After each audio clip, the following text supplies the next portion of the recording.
Oi, pessoal. Mais um assunto hoje, porque eu recebi a notícia há pouco que um grande amigo meu vai se casar ao final do ano. Isso é maravilhoso, que bom que meio à pandemia tem pessoas que dão essa alegria, né? Casamento é maravilhoso, eu amo casamento, gosto muito de casamento e sou feliz no meu casamento, dentro do possível. Nós nos aturamos aqui.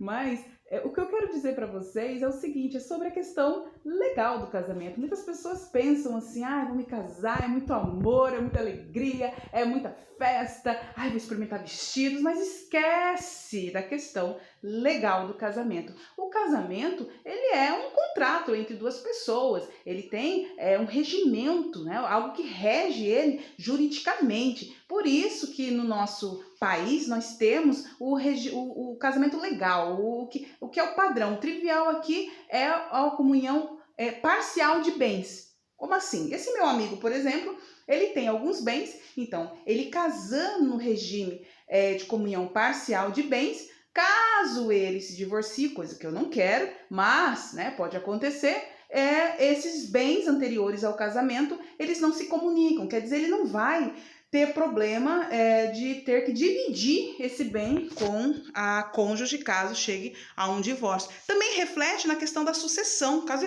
ele ou ela morra, né? Como que fica? As pessoas esquecem de verificar isso, não investem nisso, investem em tanta coisa, no docinho da festa, né? No bolo da festa, no jantar da festa, mas esquece de verificar um consultor de casamento, um consultor jurídico, consultor financeiro. Rosana, custa sim.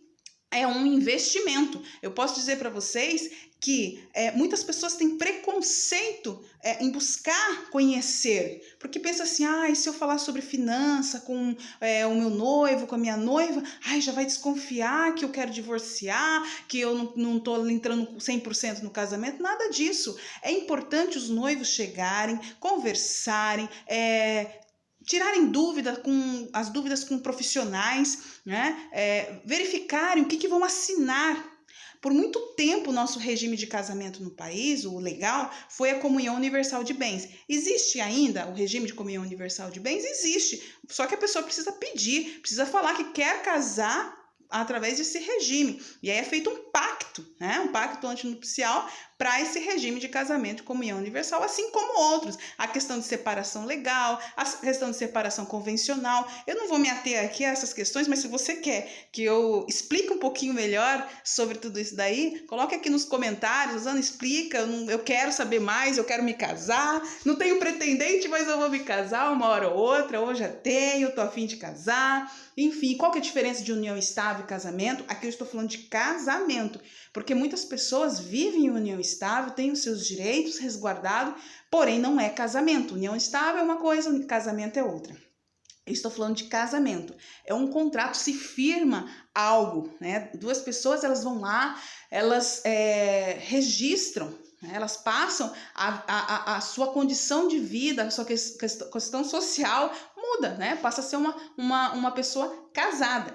Então é importante as pessoas procurarem saber qual o regime que vai casar. Não é simplesmente chegar lá no registro de pessoas naturais e falar assim, eu quero me casar e pronto. Pergunta, né?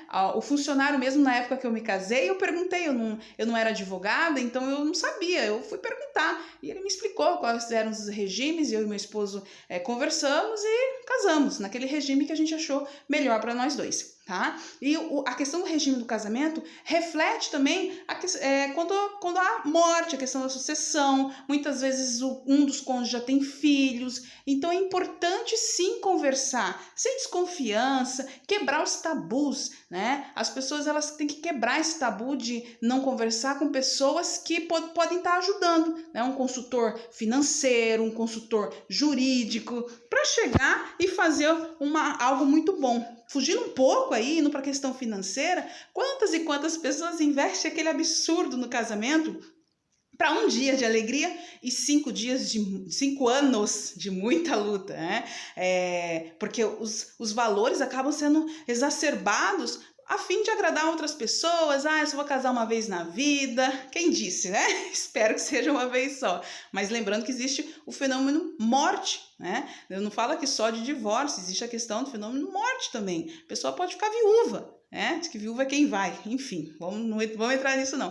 Mas é importante fazer cálculo, escrever, calcular os dois juntos, começar uma vida financeira, porque o casamento ele tem isso. Não adianta a pessoa chegar lá com 40 anos de casado, querer um divórcio e falar assim, não, ela sempre gastou mais, ele sempre gastou mais, então a partilha aqui para mim tem que ser maior, porque é ela que gasta, ele que gasta, não, o casamento se entende que os dois estão ali junto, né, para o que der e vier, tá bom? Existem outros regimes de casamento, e só que eu não vou me ater a isso daí, porque aí é um assunto muito mais profundo, tá bom? Beijos e para quem vai casar, felicidades. Até mais, tchau, tchau.